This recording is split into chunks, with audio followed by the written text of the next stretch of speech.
Hello friend, आज हम इस वीडियो में बात करने वाले हैं भारत के अंतिम गांव माना के बारे में। माना गांव जो भारत का आखिरी गांव है और जहां से होकर जाता है स्वर्ग जाने का रास्ता। जी हाँ, पांडव भी यहीं से होकर स्वर्ग गए थे। क्या है यहाँ की विशेषता, कौन सी है, यहाँ पर घूमने की मुख्य जगह, यहाँ कब और कैसे जाया जाए, इन सभी सवालों के जवाब आज मैं आपको इस वीडियो में देने जा रहा हूँ। लेकिन उससे पहले अगर आपने चैनल को सब्सक्राइब नहीं किया है तो चैनल को सब्सक्राइब करने के साथ साथ बेल आइकन का बटन भी दबाएं। माना गांव तिब्बत की सीमा पर स्थित भारत के राज्य उत्तराखंड का अंतिम गांव है और ये राज्य के चमोली जिले में स्थित है तथा बद्रीनाथ धाम से 3 किलोमीटर ऊंचाई पर बसा हुआ है। माना गांव अपनी सांस्कृतिक विरासत के साथ साथ कई अन्य कारणों की वजह से भी फेमस है।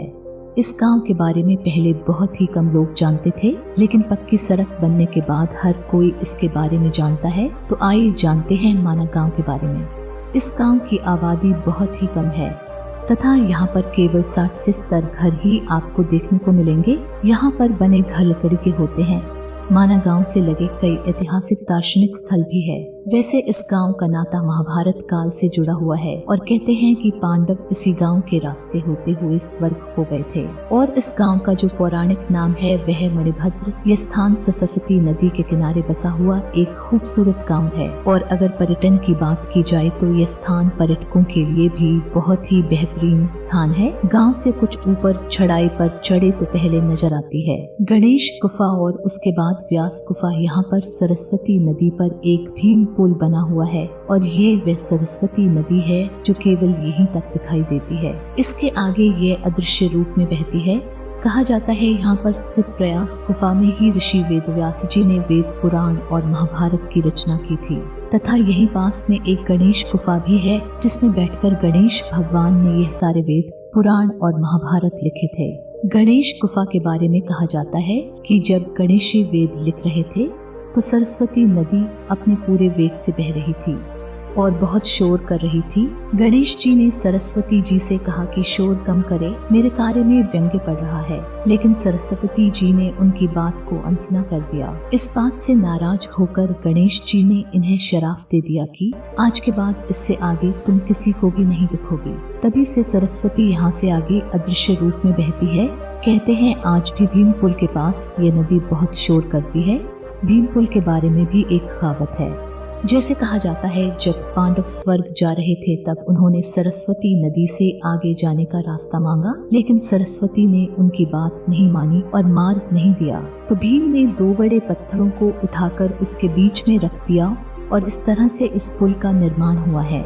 और कहते हैं कि इस पुल से होकर ही पांडव स्वर्ग के लिए गए थे, इसलिए इस पुल का नाम भीम पुल रखा गया और ये पुल आज भी यहाँ पर मौजूद है। माना गांव के चाय की दुकानों के बोर्ड पर आपको बड़े बड़े अक्षरों में ये लिखा हुआ दिखाई देगा कि ये भारत की अंतिम चाय की दुकान है, भारत की आखिरी चाय की दुकान। ये सब देखकर हर सैलानी और तीर्थ यात्री यहाँ एक बार चाय की चुस्की जरूर लेते हैं। इस दुकान में आपको साधारण चाय से लेकर माना गांव में पी जाने वाली नमकीन, गर्म चाय, वन, तुलसी की चाय आदि भी मिल जाएगी।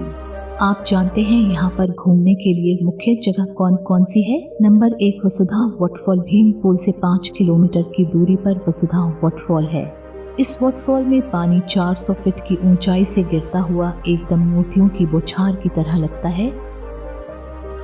नंबर 2 तपतकुंड। तपकुंड एक ऐसा कुंड है जिसमें 12 महीनों सिर्फ गर्म पानी निकलता है। माना जाता है कि कुंड के पानी में जो भी एक बार स्नान कर लेता है उसकी सभी त्वचा संबंधी बीमारियां दूर हो जाती है। नंबर 3 माता मूर्ति मंदिर। माता मूर्ति मंदिर भगवान विष्णु को समर्पित है। कहा जाता है कि इसी जगह माता मूर्ति ने भगवान विष्णु के उनके बेटे के रूप में जन्म लेने के लिए अभिलाषा थी, जिसके बाद विष्णु भगवान ने नर नारायण के रूप में जन्म लेकर माता पूर्ति की इच्छा पूरी की थी। Number 4 trekking adventure. स्पोर्ट्स के लिए भी माना गांव परफेक्ट है। यहाँ पर आने वाले ज्यादातर पर्यटक ट्रैकिंग का भरपूर लुत्फ उठाते हैं। माना गांव यहाँ पर मिलने वाली जड़ी बूटियों के लिए भी प्रसिद्ध है। और अब जानते हैं कि यहाँ पर कब आया जाए। तो यहाँ पर जाने का जो सबसे सही मई से लेकर अक्टूबर का महीना है, क्योंकि बद्रीनाथ धाम के पास होने के कारण इसी दौरान यहाँ पर भारी संख्या में टूरिस्ट आते हैं, क्योंकि इसी समय में बद्रीनाथ के कपाट भी खुले रहते हैं। लेकिन सर्दियों के समय यहाँ पर रास्ते में काफी बर्फगिरी होने के कारण यात्रा काफी कठिन हो जाती है, इसलिए गर्मियों के दौरान यहाँ आ सकते हैं। बात करते हैं यहाँ पर पहुँचा कैसे जाए, तो सबसे पहले ट्रेन या बस द्वारा आप ऋषिकेश रेलवे स्टेशन या बस स्टैंड तक आ सकते हैं। उसके बाद बद्रीनाथ को जाने वाली बस से बद्रीनाथ आ सकते हैं। आप चाहें तो टैक्सी बुक कराकर भी माना गांव जा सकते हैं। बद्रीनाथ से मात्र 3 किलोमीटर की दूरी पर स्थित होने के कारण आप वहां पैदल भी आसानी से पहुंच सकते हैं। तो दोस्तों, ये थी कंप्लीट डिटेल भारत के अंतिम गांव के बारे में। उम्मीद है दोस्तों वीडियो आपको पसंद आई होगी। अगर वीडियो पसंद आई है तो वीडियो को लाइक कमेंट करने के साथ साथ अपने दोस्तों मित्रों के साथ शेयर भी करें।